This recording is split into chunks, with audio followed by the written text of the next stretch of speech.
Notre prochain invité, on ne l'a pas reçu souvent ici, même je pense que c'est la première fois que j'ai le plaisir de la recevoir sur nos ondes. C'est Madame Diane Bérubé, qui est directrice générale du journal L'Écho d'en haut de Saint-Pamphile. Diane, bonjour. Bonjour, Monsieur Montminy. Ça va bien? Merci et vous. Oui, ça va bien. Est-ce que je peux me permettre de vous poser la question à savoir si ça va bien? Le journal a des difficultés financières. Fait que c'est sûr que là, nous autres, c'est tout comme, tu sais, on essaie de se remonter avec tout ça parce que dans le fond, la décision a été prise vraiment dernièrement qu'on ne pouvait plus continuer.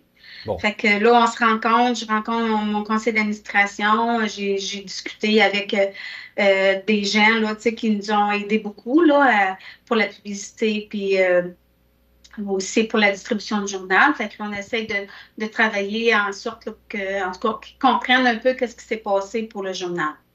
OK. Alors, l'annonce, elle a été faite. Je ne suis pas certain que tout le monde soit au courant, mais maintenant qu'on est diffusé à Saint-Pamphile, je pense que cette annonce-là va se propager. C'est la dernière édition du journal L'Écho d'en haut en septembre 2024. Dites-moi, Diane, qu'est-ce qui s'est passé? Parce que ça fait 41 ans que le journal L'Écho d'en haut existe. Et là, vous, d'abord, le conseil d'administration et vous, avez pris la décision de cesser les activités, du moins du côté de l'impression. On va en parler un petit peu plus tard là, pour l'avenir du journal. Expliquez-moi qu'est-ce qui s'est passé, Diane.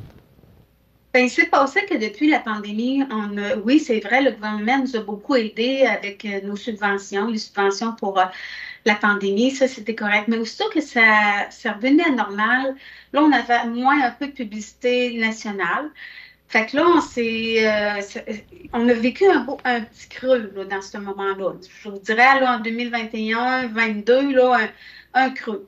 On n'avait jamais vécu de déficit à date dans le journal. Ça a toujours été positif. À la fin des années financières, les comptables nous félicitaient quasiment pour ce qu'on faisait. Mais là, on s'est rendu compte qu'il y avait eu une baisse. Puis, de moins en moins, on recevait des publicités du ministère. Fait qu'on s'est dit, ben, du ministère Hydro-Québec ou tout ça, du gouvernement, là, on s'est dit, Colin, qu'est-ce qu'on fait? Fait que là, on continue. Là, on continue de peine et de misère.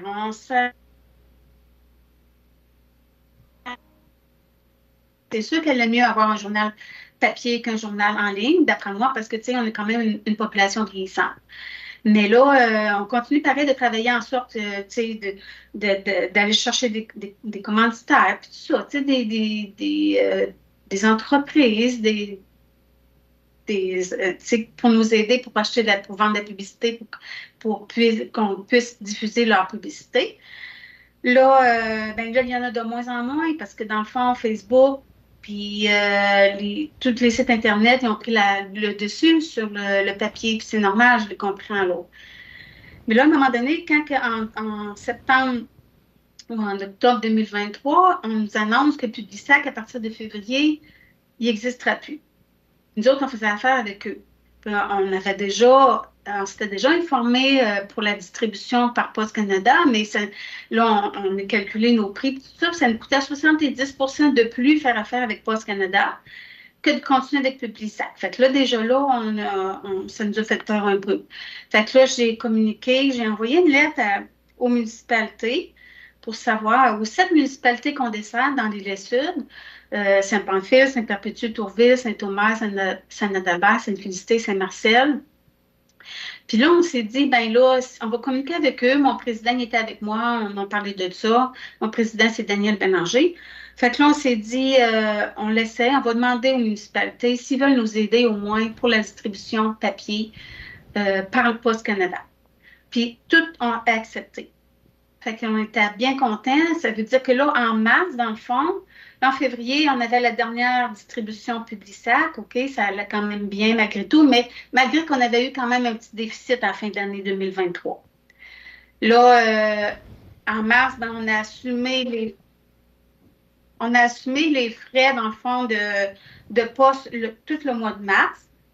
Puis après ça, ben, après ça, ben, les municipalités ont accepté de nous aider financièrement. Fait que par à toutes les tous les concitoyens et concitoyennes ils ont été avertis par la municipalité. Puis nous autres, on avait décidé, ben si les municipalités peuvent pas nous aider, des fois, c'est pas parce qu'ils ne voudraient pas, c'est juste que ça ne rentre pas dans le budget non plus. Mais on s'est dit, s'ils ils peuvent pas, attendez un petit peu, je m'excuse, ben, on va être obligé de probablement de ne pas de distribuer de journal dans cette municipalité-là. Puis on les avait avertis sur nos lettres aussi. Si, mettons, comme à Saint-Albert, il y a 240 foyers, ben, on ne va pas le distribuer si la municipalité ne nous aidait pas. Ça, c'était notre premier test, dans le fond, qu'on faisait. Donc, Mais là, là, les autres, ils pouvaient nous aider. Dans le fond, ils ont commencé à nous aider en avril jusqu'en décembre. Mais là, il restait 4 publications, octobre, novembre, puis 2 en décembre. Mais nous autres, quand on a rencontré les comptables, là, dans le fond, au mois de juin, pour nous dire, nous faire connaître un peu notre année financière, ben là, on a remarqué, dans le fond, qu'il y avait un gros déficit. Puis on s'est dit, on peut pas, même si les municipalités nous aident, puis ont tout le bon vouloir de vouloir nous aider, là, on s'est dit, on ne peut pas continuer. Fait que, là, avec les salaires, le coût de la distribution, l'impression du journal, c'est très dispendieux, malgré que tout augmente, je comprends ça. On a eu un bon service aussi avec notre imprimeur, mais c'est vraiment que là, nous autres, on voulait honorer aussi les dettes, mais les dettes, dans le fond, c'est juste qu'il y avait des commerçants qui avaient déjà pu payer d'avance la publicité. Fait que là, on s'est dit, bon, ben, faut absolument leur honorer, dans le fond, la dette qu'on avait envers eux, puis on veut pas que le journal soit obligé de déclarer faillite ou non, on voulait sortir la tête haute. qu'est-ce qui va arriver pour l'avenir, Diane? Bon, là, on sait que le mois de septembre représente la dernière édition imprimée. Oui. Bon, vous avez, j'ai cru comprendre, là, dans vos différentes publications, qu'il pourrait y avoir une possibilité de faire une édition web. Oui. Là, pour ce que je comprends, pour l'imprimer, c'est terminé. Mais là, est-ce que vous regardez vers l'avenir? Est-ce qu'on va avoir une édition web? Et si oui, quand? On ne sait pas encore, mais moi, je vais tomber comme dans le fond là, au chômage à partir de cette semaine, vendredi. Là. Quoi, je vais voir. Là, je suis avec un conseiller web de la MRC de Lillet qui m'aide beaucoup, c'est Carl Tardy. Puis la MRC, ben, on me donne la possibilité de changer mon journal papier en numérique. Puis, fait que je vais recevoir des conseils de lui. Puis, à date, on a eu une rencontre ensemble par web, puis ça va super bien. Fait que j'ai l'impression qu'ils vont me donner des bons trucs, Carl, puis parce que moi, dans le fond, je sais comment monter mon site web, l'arranger, puis tout ça, ma page Facebook aussi, mais c'est la mise en marché. Comment vendre la publicité par le numérique? Ça, j'ai pas les connaissances pour ça. Fait que je vais prendre le temps de prendre toutes les connaissances que je peux pour repartir en eux. Puis j'ai confiance que ça va bien aller. Puis j'ai été bien encouragée par Carl aussi.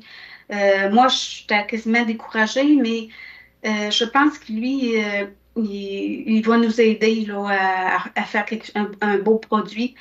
Puis que si les gens veulent vraiment être informés de ce qui se passe dans notre région, ils vont faire en sorte aussi d'aller chercher, parce que moi, je pense que ça va être comme une infolette qu'on va, puis qu'à partir de cette infolette-là, que les gens vont s'abonner avec leur adresse courriel, ben, ils vont pouvoir aller cliquer sur, ben, ils vont rentrer, mettons, dans le site de l'Écho, puis ils vont aller choisir toutes les icônes, là, les 7 municipalités vont être là, puis on va essayer de faire en sorte que tout le monde soit informé. Puis moi, ben, je vais prendre mon information de toutes les municipalités qui veulent bien m'envoyer leur information de ce qui se passe, ce qui va se passer dans leur municipalité, puis ça va continuer. C'est sûr que le changement numérique, ça fait peur aux gens, mais en même temps, c'est pas si pire que ça. Il suffit de l'apprendre. Mais il y a des personnes âgées que je connais qui n'ont pas de misère avec. Là, leurs enfants leur ont aidé là-dessus, puis ça va bien. Mais c'est sûr que c'est un changement important. Il y en a beaucoup qui sont déçus, ça c'est certain. Puis en même temps, c'est drôle parce que je parlais de ça avec quelqu'un, puis il me disait, ben, il ne lisait pas tellement papier non plus. Fait que je pense que c'est une un groupe qui lit, un groupe qui lit pas pantoute. Fait que là, avec le web, ça va être sûrement la même affaire qui va arriver, probablement. Fait que c'est sûr que nous autres, ça va en tout cas nous coûter moins cher faire ça de même. Puis le ministère, probablement, le ministère de la Culture et des Communications, va nous aider beaucoup plus en agissant comme ça en numérique. Parce que depuis la pandémie, ils forçaient beaucoup les journaux à s'en aller numérique, mais on voulait garder papier parce qu'on aime ça. C'est un produit que c'est sûr, ça fait 41 ans qu'il existe le journal, fait qu'on voulait le garder le plus longtemps possible. Plus facile Mais à vendre aussi aux commerçants. oui, oui, oui, aux commerçants aussi. L'édition papier est plus facile à vendre que l'édition web. Oui, oui, oui, oui. Ça, c'est sûr. Diane, Puis en plus, oui, le temps passe vite. oui. Il arrive quoi là, entre-temps? Là, l'édition papier, c'est la dernière pour le mois de septembre, mais ce que je comprends, c'est qu'il va y avoir un vide entre l'édition papier et l'édition numérique parce que vous n'êtes pas rendu là encore, vous êtes à regarder différentes options. Donc, en attendant, il va y avoir un vide entre les deux, c'est ce que je comprends. Oui, oui, il va y avoir un vide. Le temps que je me mette à jour là-dedans. Moi, je pense peut-être en novembre qu'on pourra, je dis ça de même, peut-être qu'en novembre, on pourra commencer. Mais c'est sûr qu'il faut que je fasse la propagande de tout ça aussi, puis d'aller chercher les adresses courriels, de faire de la publicité de plus en plus pour que le monde puisse embarquer avec nous numérique. Ça, c'est certain. Moi, je me dis peut-être au début novembre, ça pourra repartir, mais sinon, en début d'année. Bon, mais là, ce que j'ai compris aussi dans vos publications, c'est que c'est pas certain que vous allez prendre le bâton de pèlerin pour la partie numérique. Ben, ça fait 32 ans que je travaille pour le journal, puis pour moi, c'était ça ma mission pour le journal papier. Mais sauf que je sais que l'écho d'en haut est bien populaire. Je veux les aider à partir web, mais après ça, ça se peut que moi, mais je prenne un autre chemin. Mais ça se peut que je reste aussi. Parce que solliciter les commerçants puis tout ça, là, je l'ai fait longtemps, puis on dirait que je me dis, ben peut-être que ça pourrait être plus une petite jeunesse qui pourra prendre ça. C'est pour les jeunes mais pour moi, c'est ça, c'était solliciter les commerçants, c'est quelque chose, là, tu sais. Fait que, mais je vais les aider, je vais voir que ça va donner. Je vais le monter avec le webmestre qui va m'aider, là. Puis après ça, ben, ça va être plus facile pour quelqu'un de reprendre ma place si jamais je décide de laisser. En quelques secondes, comment vous vivez ça? Après 32 ans, parce que c'est vous, sur 41 ans, vous en avez fait 32, c'est quand même digne de mention. Comment vous vous sentez? Je me sens, on dirait que j'ai de la misère à réaliser. Mais là, je commence un petit peu plus parce que habituellement, comme là, à mi-septembre, je commence déjà à préparer mon journal d'octobre. Alors que là, je le prépare pas. Là, je finis, puis je serre un peu qu'est-ce qui est pour septembre, là. Pour le journal de septembre et le journal d'octobre, je sais que je le ferai pas. Fait que ça me fait quelque chose, vraiment beaucoup. La première semaine, on dirait que ben, quand on a décidé ça, là, il y a 2 semaines, là, ça tourne en rond dans ma tête, je ne savais plus trop quoi faire. Mais après avoir parlé avec Carl, ben, on dirait que ça m'a encouragée pour le numérique. Fait que je pense qu'on est. Puis je l'ai appelé mon directeur aussi à l'AMEC, Yvan-Noé Giroir, c'est pour. Lui, c'est l'AMEC, c'est l'Association des médias écrits communautaires du Québec. Puis j'ai demandé, mais il dit depuis 2 ans, il y a 4 journaux qui ont fermé papier. Là, on est rendu à 67 membres de l'AMEC. Il y en avait 71 il y a 4 ans. Puis il y en a 2 qui ont essayé de partir numérique, mais ils ne sont pas enthousiastes de continuer. Puis il y en a un qui a fermé. Diane, ça fait longtemps qu'on travaille ensemble parce qu'on était partenaire avec vous depuis plusieurs années. Oui. Moi, je sais le travail que vous avez fait depuis toutes ces années, du moins depuis le temps qu'on travaille ensemble. Écoutez, on va vous souhaiter bonne chance pour l'avenir. Puis Merci beaucoup. on va suivre ça de très près. Puis on va souhaiter qu'on puisse encore travailler ensemble au cours des prochaines années. Merci pour tout ce que vous avez fait. Je le fais au nom de la communauté de Saint-Pamphile parce que maintenant on diffuse chez vous. Alors, je le fais au nom de toute la communauté pour le travail que vous avez fait. Bravo, Diane. Et on va s'en reparler dans un proche avenir. Merci, M. Montminy. Ça me touche beaucoup. Bonjour. Merci beaucoup.